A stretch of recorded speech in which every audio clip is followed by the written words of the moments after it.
மொழியில்லா உலகத்தில் இசையாக நீயே மாறி காற்றில் வீசினாய், காதில் பேசினாய்.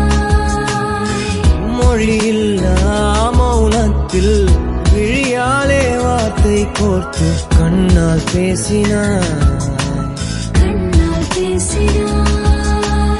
100 ஆண்டு உன்